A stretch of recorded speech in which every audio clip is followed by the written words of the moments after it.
Hello dear students, एक बार फिर से स्वागत है आपका मेरे इस यूट्यूब चैनल करियर सेटअप में। जो प्रिसीजन इंस्ट्रूमेंट का चैप्टर हम पिछले क्लास में कंप्लीट किए थे, जिसमें कि ऑलमोस्ट 16 क्वेश्चंस हमने कवर किया था। प्रिसीजन इंस्ट्रूमेंट मतलब सूक्ष्म मापी यंत्र, जिसमें कि वर्नियर कैलिपर्स एंड जो माइक्रोमीटर्स होते हैं वो उनके बारे में आपके आईटीआई के कोर्स में पढ़ाया जाता है। तो उससे रिलेटेड ये क्वेश्चंस का सेट हम कवर कर रहे हैं और उसी में आज अगला जो क्वेश्चंस है 17 नंबर, उसका वो हम देखते हैं क्या है। इसके पहले अगर आप मेरे चैनल पर पहली बार विजिट किए हैं तो मैं आपसे एक रिक्वेस्ट करूंगा कि मेरे चैनल को सब्सक्राइब जरूर करिएगा, ताकि इन फ्यूचर ऐसी वीडियो जो मैं लेकर के आता रहता हूं आपके कोर्स से रिलेटेड, जॉब से रिलेटेड और आपके जो डेली अपडेट्स होते हैं आईटीआई से रिलेटेड, उसका नोटिफिकेशन आपको तुरंत मिलता रहे। तो चलिए हम स्टार्ट करते हैं आज के पहले क्वेश्चन को। पहला क्वेश्चन आपके सामने है, मेजरिंग टेप का रेंज होता है। जो मेजरिंग टेप होता है यानी मापन जो आप डेली लाइफ में आप घरों में यूज करते होंगे, तो उसका जो रेंज होता है कितना होता है। 100 मीटर के होते हैं, 1000 मीटर की होती है, अनंत होता है, इनमें से कोई नहीं। तो देखिए जो मेजरिंग टेप होते हैं अलग अलग रेंज में आते हैं, ठीक है। तो इसका कुछ ऐसा नहीं होता है कि फिक्स कि 100 मीटर का ही होता है, 1000 मीटर का ही होता है। जितने मीटर का चाहें उतने मीटर का आप उसको बढ़ा सकते हैं। तो यहाँ पर जो हो जाएगा इसका आंसर 17 का सी नंबर हो जाएगा, ठीक है। अनंत होता है यानी आप जितने मीटर के चाहें उतने मीटर का आप उसको यूज कर सकते हैं, ऐसा कोई फिक्स नहीं होता है लिमिट उसका। तो ये 17 का सी हो गया। 18 नंबर हो गया, वर्नियर हाइट गेज के द्वारा मार्किंग करते समय कार्य को क्या करना चाहिए।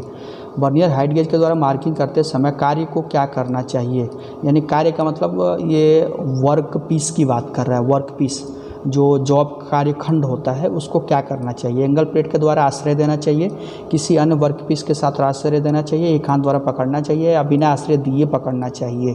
तो देखिए 18 नंबर का हो जाएगा ए हो जाएगा। यहाँ पर एंगल प्लेट के द्वारा आश्रय देना चाहिए, यानी उसको एक जगह कहीं रेस्ट कर देना चाहिए एंगल प्लेट के द्वारा, ताकि हम वर्नियर का हाइट गेज के द्वारा मार्किंग उस पर आसानी के साथ कर सकें और वो हिले डुले ना, क्योंकि मार्किंग करते समय अगर हिले डुलेगा तो फिर मार्किंग आपकी डिस्टर्ब हो जाएगी।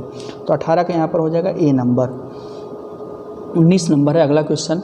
19 नंबर, वर्नियर बेवल प्रोटेक्टर में 5 इंच की लिस्ट काउंट प्राप्त करने के लिए मेन स्केल की 23 डिग्री को कितने बराबर भागों में विभाजित किया जाता है।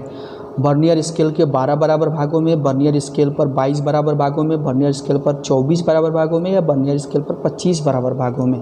बहुत ज़्यादा इंपॉर्टेंट क्वेश्चन है, ठीक है। तो यहाँ पर देखिए इसका जो आंसर हो जाएगा 19 नंबर का ये ए हो जाएगा। वर्नियर स्केल पर 12 बराबर भागों में उसको विभाजित किया जाता है, ठीक है।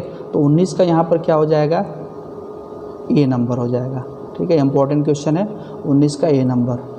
अगला क्वेश्चन है 20 नंबर, शुद्धता अधिक होती है।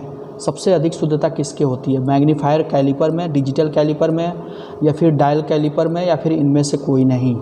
तो यहाँ पर देखिए जो कैलिपर है उसका मैं फिगर अटैच कर दे रहा हूँ ताकि आपको समझ में आएगा कैलिपर होता क्या है। अब यहाँ पर पूछ रहा है शुद्धता किसकी ज़्यादा होती है। तो 20 नंबर का यहाँ पर आंसर हो जाएगा डिजिटल कैलिपर में, ठीक है। डिजिटल कैलिपर में, क्योंकि डिजिटल कैलिपर में एक जो आपका मेजरमेंट होता है वो पॉइंट में भी आपको यहाँ देखने को मिलता है, पॉइंट में भी। तो इस वजह से इसकी शुद्धता क्या हो जाती है, ज़्यादा बढ़ जाती है। तो 20 नंबर के यहाँ हो जाएगा बी नंबर।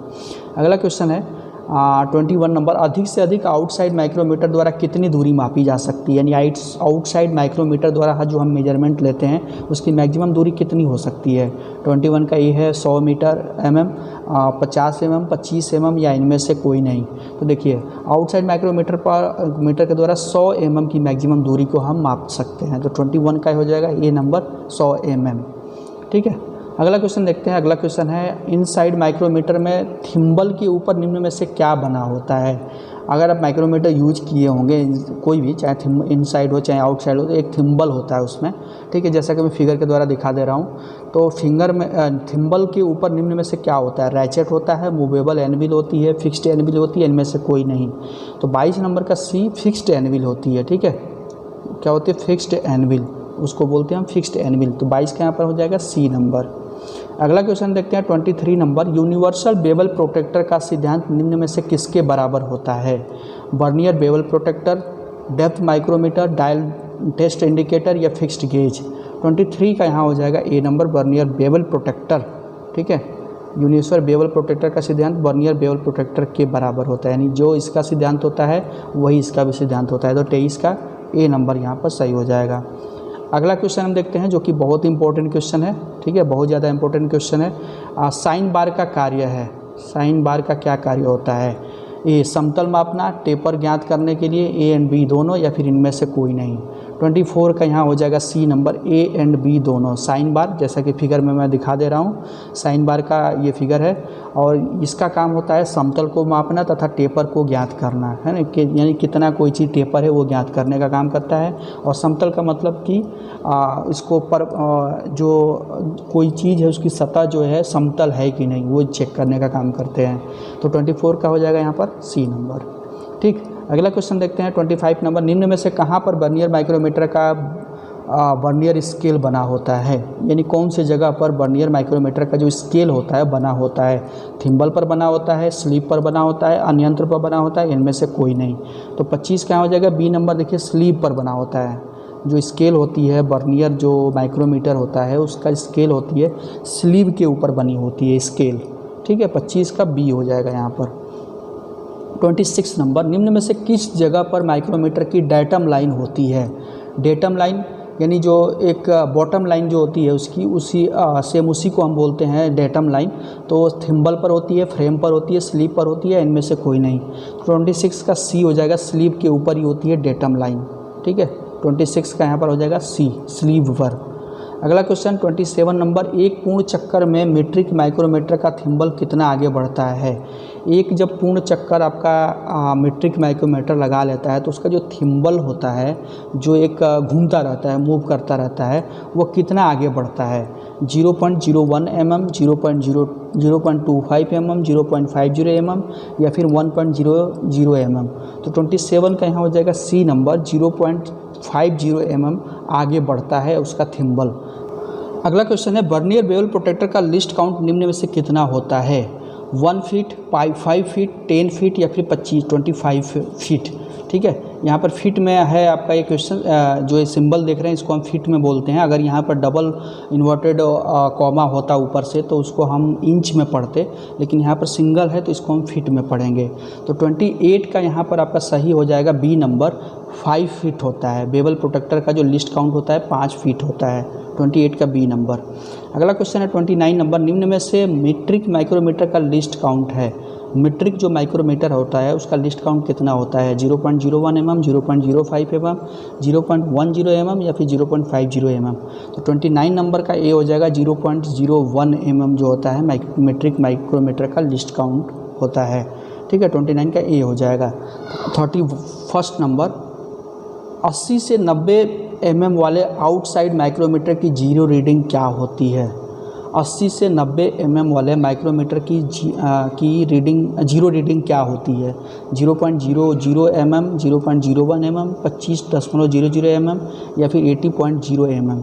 तो देखिए 31 का हो जाएगा यहाँ पर कोई भी आपका माइक्रोमीटर हो, अगर जीरो रीडिंग की बात की जा रही है तो वो हमेशा क्या होगी? जीरो ही होगी, ठीक है। क्योंकि शुरुआत में हर आपका कोई भी इंस्ट्रूमेंट हो उसका जो लिस्ट जीरो रीडिंग होनी चाहिए वो 00 ही होनी चाहिए, ठीक है।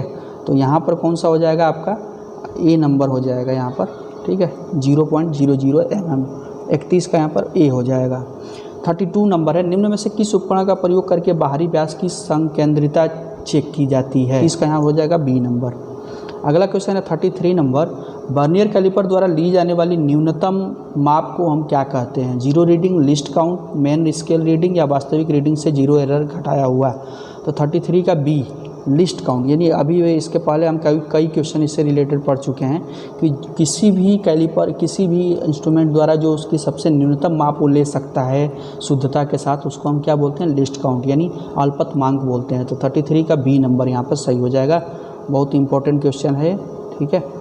अगला क्वेश्चन हम देखते हैं। अगला क्वेश्चन क्या है? तो अगला क्वेश्चन है, मीट्रिक आउटसाइड माइक्रोमीटर में थ्रेडेड सिंपल स्पिंडल पर थ्रेड की पिच का मान निम्न में से कितना होता है? 0.5 mm, 0.25 mm, 1.0 mm या फिर 1.50 mm। तो 34 का यहाँ पर हो जाएगा ऑप्शन नंबर ए हो जाएगा, 0.5 mm होगा, ठीक है, 0.5 mm। मीट्रिक आउटसाइड माइक्रोमीटर में थ्रेडेड स्पिंडल जो होता है उसका थ्रेड की पिच का मान 0.5 mm होता है उसका, ठीक है। 34 का ए नंबर। अगला क्वेश्चन है 35 नंबर, किसी माइक्रोमीटर में जीरो एरर है, इसका मतलब है कि स्पिंडल और एन्युली के बीच तुच्छ गैप है।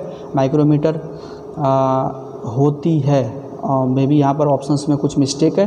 थिम्बल पर जीरो का निशान दिखाई नहीं देता है जब मेजरिंग फेस संपर्क में हो और थिम्बल का जीरो पर डेटम लाइन पर जीरो आपस में मिलान नहीं करते। तो देखिए 35 का यहाँ पर हो जाएगा डी नंबर। इसके पहले अभी 28 नंबर शायद क्वेश्चन था जो उसको हमने पढ़ा था कि जब मेजरिंग फेस संपर्क में हो और थिम्बल का जीरो पर डेटम लाइन पर जीरो आपस में मिलान नहीं करते हैं, तो ऐसे केसेज में जो है माइक्रोमीटर में जीरो एरर होता है, ठीक है। 35 का ये हो जाएगा जीरो, डी नंबर सही, 35 का डी, ठीक है। अगला क्वेश्चन हम चलते हैं 36 नंबर, निम्न में से किस कारण से माइक्रोमीटर में लॉक नट लगाया जाता है? स्पेंडल के मूवमेंट को कंट्रोल करने के लिए, वर्कपीस पर रीडिंग को सेट करने के बाद उसे लॉक करने के लिए, वर्कपीस की परिशुद्धता में मापने के लिए। माइक्रोमीटर का तब लॉक करना जब वह प्रयोग में न लाया गया हो या फिर नहीं लाया जाना हो। तो 36 का यहाँ पर देखिए बी नंबर होगा, वर्कपीस पर रीडिंग को सेट करने के बाद उसे लॉक करने के लिए, क्योंकि आप वर्कपीस को जब आप उसमें रीडिंग लेते हैं तो उनमें भी उसके इधर उधर थोड़ा आपके हाथ से मूवमेंट होने का डर रहता है। तो ऐसे केसेज में उसको वर्कपीस को उसके द्वारा लॉक कर दिया जाता है ताकि आपकी रीडिंग कोई मिस्टेक ना हो रीडिंग लेने में। तो 36 का क्या हो जाएगा, बी नंबर यहाँ पर सही हो जाएगा। अगला क्वेश्चन है 37 नंबर, निम्न में से किस सिद्धांत पर माइक्रोमीटर कार्य करता है? नट पर, बोल्ट पर, स्टड पर या फिर नट और बोल्ट पर? तो 37 का डी है यहाँ पर। इसके पहले सेट में हमने ये पढ़ा था, सेम अगर आपने पहला की सेट इसका पढ़ा होगा तो देखा होगा वहाँ पर इससे रिलेटेड एक क्वेश्चन था। तो 37 का यहाँ पर डी नंबर होगा, नट और बोल्ट के सिद्धांत पर काम करता है माइक्रोमीटर, ठीक है। अगला क्वेश्चन है, निम्न में से किस इंस्ट्रूमेंट का प्रयोग करके टेपर के कोण को परिशुद्धता में मापा जा सकता है? बेवल गेज के द्वारा, बेवल प्रोटेक्टर के द्वारा, बर्नियर बेवल प्रोटेक्टर के द्वारा या फिर टेपर गेज के द्वारा? तो 38 का यहाँ पर हो जाएगा देखिए C number, vernier bevel protractor का प्रयोग करके किसी टेपर के कोण को परिशुद्धता यानी शुद्धता के साथ मापा जा सकता है। तो 38 का क्या हो जाएगा, सी नंबर, ठीक है। यानी सिंपल अगर एंगल की बात करें तो वहाँ पर हम बेवल प्रोटेक्टर का यूज करते हैं, लेकिन टेपर के कोण की परिशुद्धता मापने के लिए कह रहा है तो 38 का यहाँ पर क्या हो जाएगा, सी नंबर सही हो जाएगा, ठीक है। अगला क्वेश्चन पर चलते हैं। अगला क्वेश्चन है 39 नंबर, निम्न में से वर्नियर कैलिपर का लिस्ट काउंट है 0.10, 0.01 mm, 0.05 mm, 0.02 mm। आप लोग हाई स्कूल से ही इस चीज़ को पढ़ते आ रहे होंगे वर्नियर कैलिपर। तो वर्नियर कैलिपर का लिस्ट काउंट बहुत लोगों को याद होगा।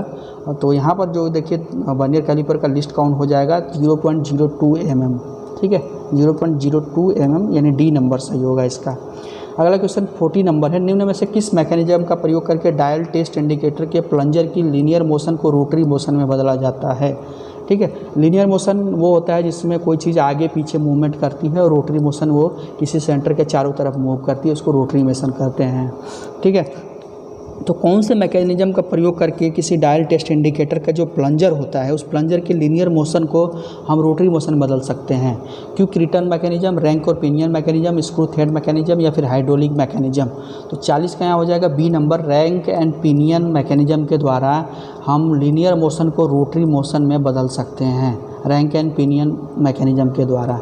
तो 40 का यहाँ पर हो जाएगा बी नंबर। अगला क्वेश्चन है, रैचेट स्टाफ माइक्रोमीटर में किस प्रकार सहायक होता है? रैचेट जो होता है स्टाफ माइक्रोमीटर में किस प्रकार से, रैचेट का मतलब वो होता है जिसको हम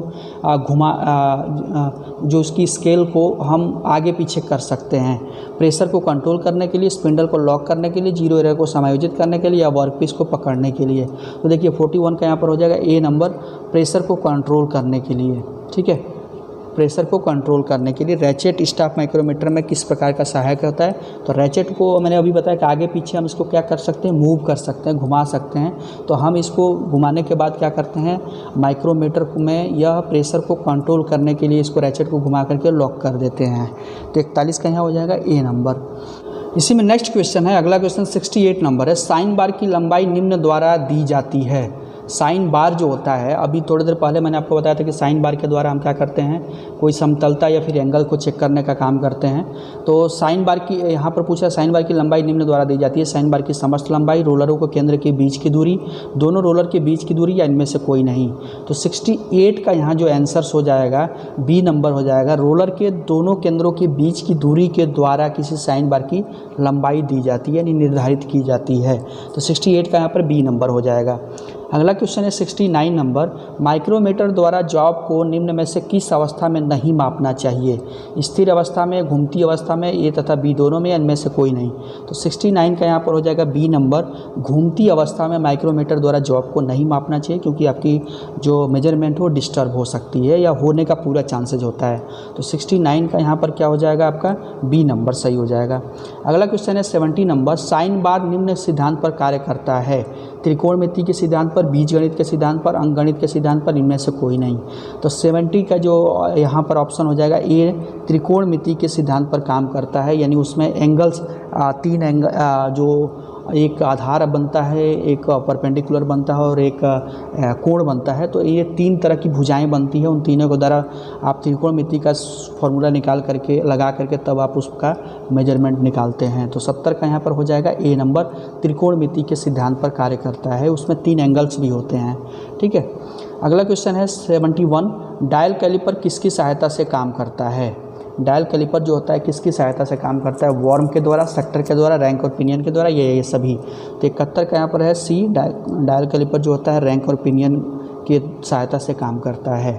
72 नंबर है, वर्नियर हाइट गेज का सिद्धांत निम्न में से किसके समान होता है? Vernier caliper, vernier micrometer, vernier depth gauge, या फिर इनमें से कोई नहीं। यानी वर्नियर हाइट गेज का सिद्धांत होता है किसके समान होता है, यानी उसका सिद्धांत जो होता है इनमें से किसके सिमिलर होता है। तो 72 का यहाँ हो जाएगा C number, vernier depth gauge.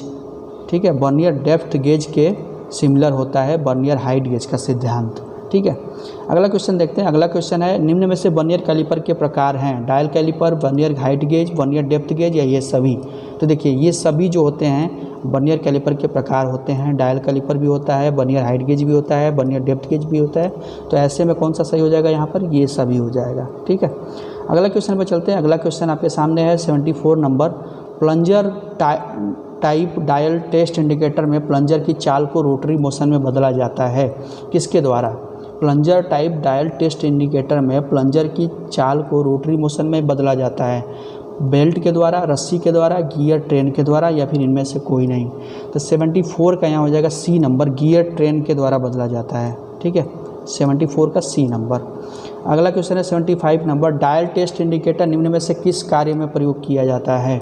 किसी जॉब का टेपर चेक करने में, किसी जॉब की सतह की समतलता चेक करने में, साइन बार में टेपर एंगल निकालने में, या फिर उपयुक्त सभी। तो 75 का डी होगा यहाँ पर। ये जो डायल टेस्ट इंडिकेटर है इन सभी में इसका प्रयोग किया जाता है, किसी जॉब का टेपर चेक करने में, किसी जॉब की सतह की समतलता जांचने में, या साइन बार में टेपर एंगल निकालने में। ठीक है, 75 का यहाँ पर डी सही होगा यहाँ पर। ठीक। अगला क्वेश्चन हम देखते हैं 76 नंबर है, 1 यार्ड कितने इंच के बराबर होता है? 1 यार्ड बराबर 36 इंच होता है, 44 इंच, 38 इंच, या फिर 42 इंच। तो 1 यार्ड जो होता है 36 इंच के बराबर होता है, 36 इंच। ठीक है, इंपॉर्टेंट क्वेश्चन है 36 इंच। ठीक है। अगला क्वेश्चन है 77 नंबर, वर्नियर कैलिपर का रेंज होता है 1 सेंटीमीटर से 20 सेंटीमीटर, 10 सेंटीमीटर से 20 सेंटीमीटर, 1 सेंटीमीटर से 10 सेंटीमीटर, या 1 सेंटीमीटर से 15 सेंटीमीटर। तो 77 का हो जाएगा यहाँ पर सी नंबर, 1 सेंटीमीटर से 10 सेंटीमीटर की रेंज होती है वर्नियर कैलिपर की, इतने तक ये मापन कर सकता है। अगला क्वेश्चन है 78 नंबर, निम्न में से सूक्ष्ममापी यंत्र के प्रकार हैं? Vernier caliper, vernier height gauge, sine bar, या ये सभी? तो ये सभी जो होते हैं ये सूक्ष्ममापी यंत्र के प्रकार हैं। तो 78 का यहाँ पर कौन सा हो जाएगा? डी नंबर सही होगा। ठीक है, ये सभी जो होते हैं सूक्ष्ममापी यंत्र के प्रकार होते हैं। अब अगला क्वेश्चन है जो कि लास्ट क्वेश्चन है, आँख द्वारा हुई त्रुटि को हम क्या कहते हैं?